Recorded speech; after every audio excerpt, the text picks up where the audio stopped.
안녕하세요. 마틀다입니다. 오늘은 팻 베리어의 글을 읽어드리겠습니다. 저는 메주고리에와 초자연이란 책의 속의 첫 부분을 좋아합니다. 그것은 메주고리의 발현 초기에 제가 경외심에 가득 찼던 기억 때문입니다. 이제 얼마나 많은 우리가 발현을 거의 보통이라고 생각할 정도로 확고하게 믿습니까? 그럼 저와 함께 다니엘 마리아 클리맥 수사의 매력적인 책을 다시 한번 살펴봅시다. 그는 다음과 같이 적었습니다. 그건 아주 웅장한 스토리텔링의 거장 C.S. 루이스나 J.R.R. 톨킨의 판타지 얘기 중에 나오는 얘기 같습니다. 하지만 그것은 동화가 아닙니다. 그곳은 나니아도 아니고 미들어스도 아니며 실존하는 장소입니다. 기적적이고 초자연적인 일이 일어난다는 중부 유럽의 산속에 숨어있는 신비로운 슬라브족 마을입니다. 아이들이 상상이 아니라 매일 초자연적인 것을 경험하는 마을입니다.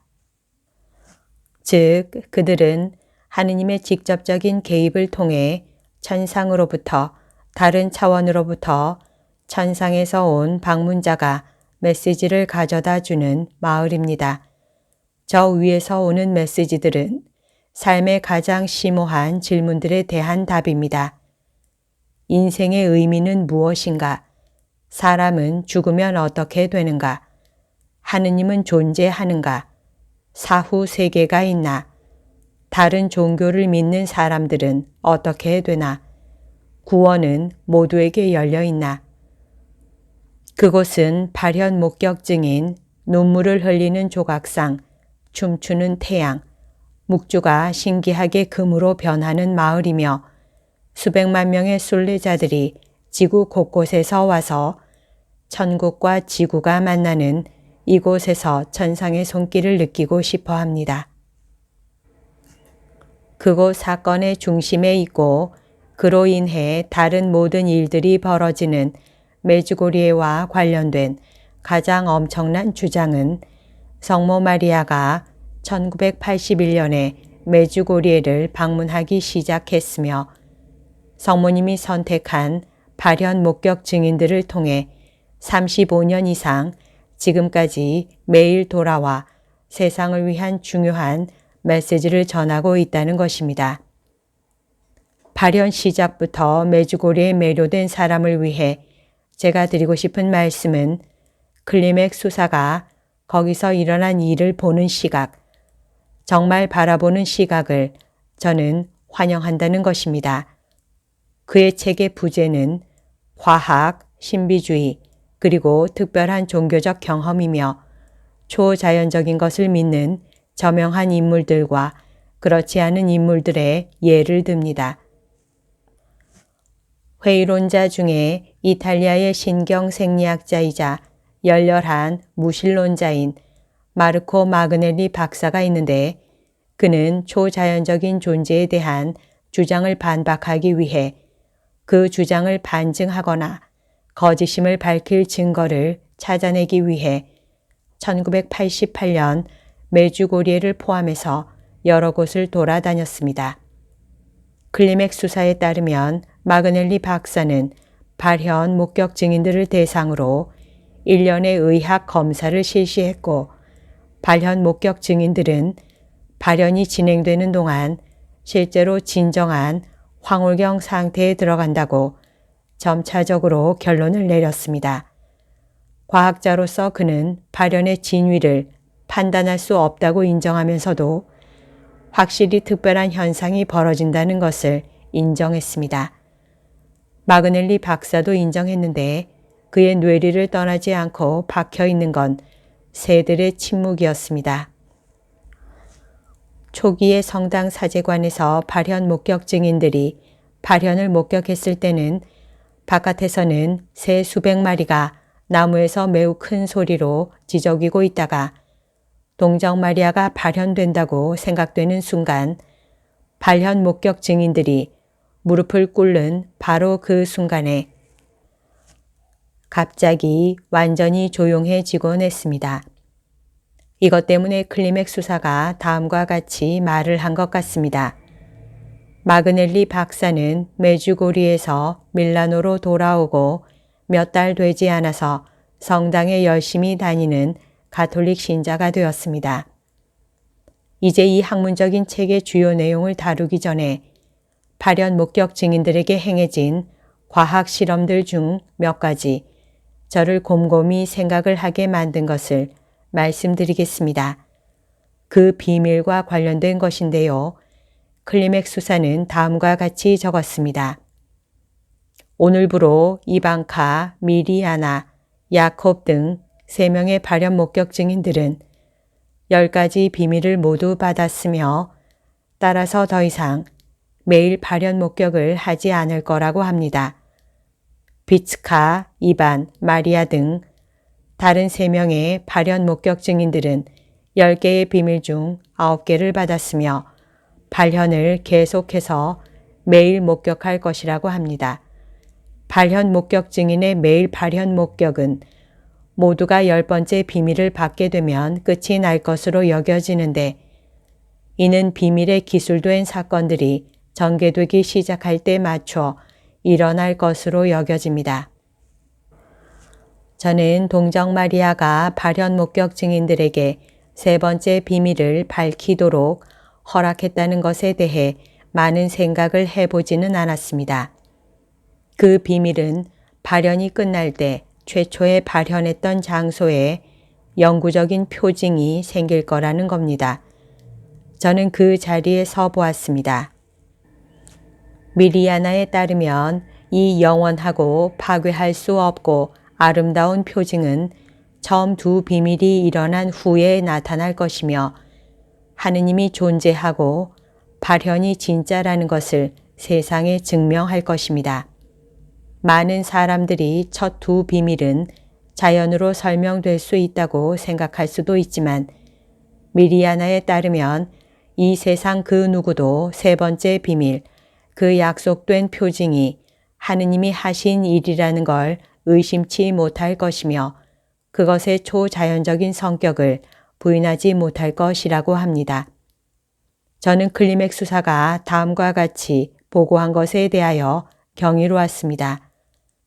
비밀의 수와 관련하여 의문이 있습니다.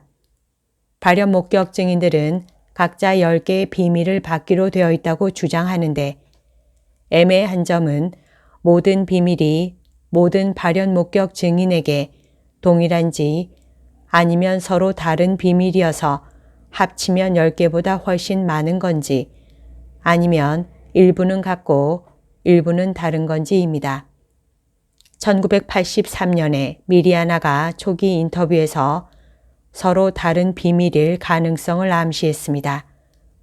프란치스코 회 사제가 미리아나에게 그 비밀에 대해 물어보니 그녀의 10가지 비밀들 중에 어느 것도 그녀의 사적인 일과는 관련이 없다는 것을 알게 되었으며 또 다른 발현 목격 증인 이반 드라기체비치는 자신과 관련된 사적인 비밀을 받았다고 했습니다.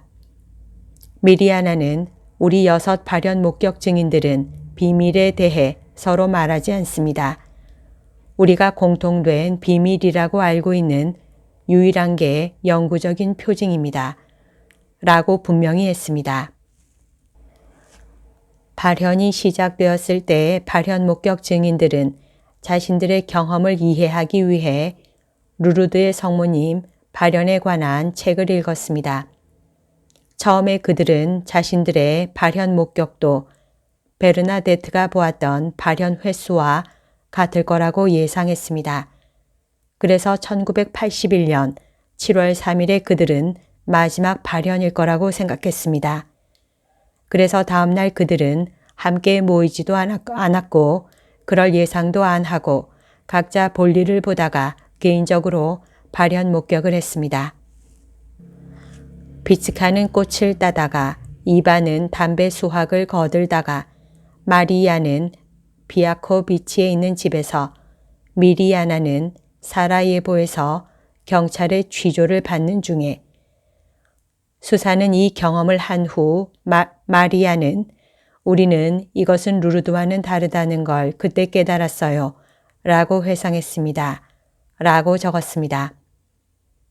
메주고리와 초자연, 이 책은 발현 목격 증인들을 대상으로 한 과학적인 검사에 대해 기술적인 내용을 자세히 담고 있습니다. 여기에는 1984년 프랑스 팀, 1985년 이탈리아 팀, 1989년 필립 로론 박사, 1998년 오스트리아와 이탈리아 팀, 2005년 바티칸의 요청으로 앙리 조여우 박사가 이끄는 프랑스 팀 등이 한 검사입니다. 조여우 박사는 1984년에 검사를 실시했던 동일한 의사인데 20년 후에도 결론은 동일했습니다. 다음은 클리맥 수사가 책에서 언급한 흥미로운 몇 가지 항목을 간추린 내용입니다. 발현 목격 도중에 시행된 뇌파 검사에서 발현 목격 증인들은 단순히 깨어있는 상태가 아니라 극도로 깨어있는 상태에 있음을 보여주었습니다. 이반과 마리아에 대해 실시한 최면술에서 최면, 자기암시, 시각화, 상상력에 의해 발현 목격 증인들이 발현 목격을 경험하는 게 아님을 증명했습니다.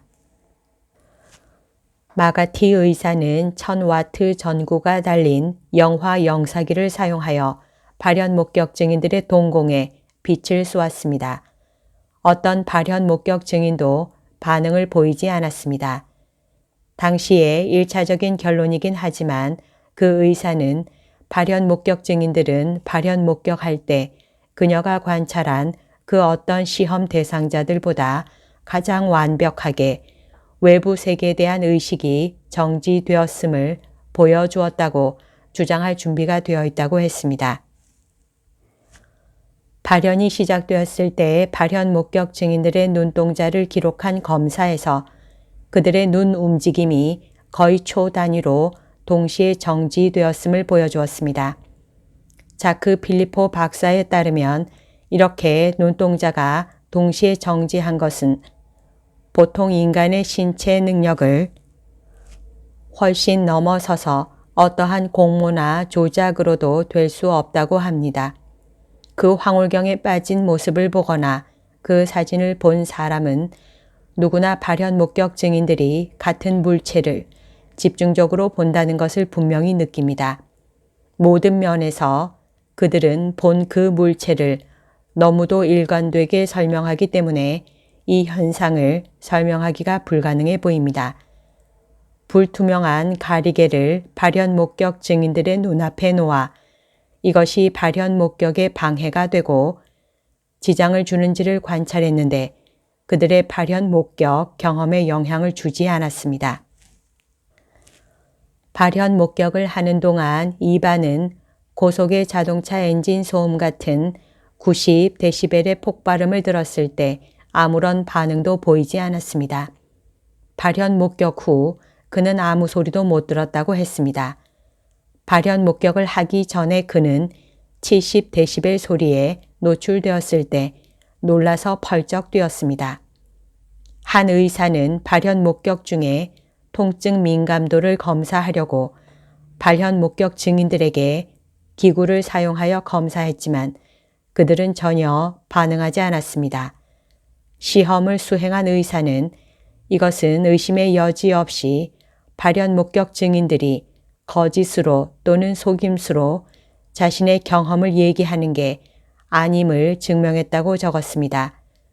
루이지 프리게리오 박사는 이 결과들과 뇌파 검사를 종합적으로 보았을 때 발현 목격 증인들은 발현 목격 중에 깨어 있을 뿐만 아니라 극도로 깨어 있음이 확인되었다고 설명했으며 이는 자연 현상으로 설명될 수 없고 따라서 불가사의나 초자연적일 수밖에 없다는 주장을 내놓았습니다.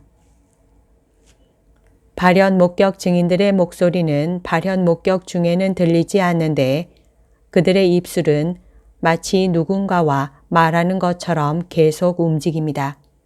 발현이 시작되면 즉시 그리고 전혀 시차 없이 동시에 발현 목격 증인들은 무릎을 꿇고 그들의 목소리는 들리지 않게 됩니다. 신기하게도 발현 목격 증인들은 발현 목격 경험 중에도 평상시처럼 자신들이 말하는 소리가 들린다고 하면서 다른 사람들이 소리가 안 들렸다는 사실에 놀라워합니다. 조아유 박사가 이끄는 프랑스 연구팀이 보고하기를 발현 목격 증인들은 불안이나 강박신경증, 공포증이나 히스테리성 로이로제, 심기증 로이로제 또는 심신 로이로제 증상은 없으며 정신병 징후도 없다. 우리는 자세한 임상 검사에 비추어 공식적으로 이렇게 진술할 수 있다. 클리맥 수사가 이 굉장한 책에서 내린 결론의 일부에 뉴버그와 다킬리의 책 왜 하느님은 가시지 않나에 나오는 말을 인용했는데 제가 여기서 일부 소개하겠습니다. 철학자 프리드리히 니체가 1885년에 신은 죽었다고 유명한 선언을 했을 때 그는 물론 신은 결코 살아있던 적이 없다고 말하는 것이었습니다. 마르크스, 프로이트, 제임스 프레이저, 루드비히 페이어백, 버틀런트 러셀 등 19세기와 20세기 초반의 위대한 합리주의 사상가들과 마찬가지로 니체도 신을 단지 인간이 곧 능가할 비과학적인 과거의 또 다른 잔해라고 여겼습니다. 하지만 이제 클리맥 수사가 말한 것처럼 메주고리의 과학 연구가 특별한 종교적 경험을 저술한 저명한 사상가들과의 대화에 처음으로 등장하게 될 것입니다. 모든 과학계에 계신 분들은 클리맥 수사의 책을 읽어보기 바랍니다. 제가 왜 믿는지 알게 될 겁니다. 여기까지가 오늘 들려드릴 내용입니다. 이 글은 평화의 모후 사도에서 나오는 잡지 평화 2021년 3월호 4월호에 실려 있습니다. 오늘도 하느님의 뜻 안에서 서로 사랑하는 하루 보냅시다. 사랑합니다. 축복합니다.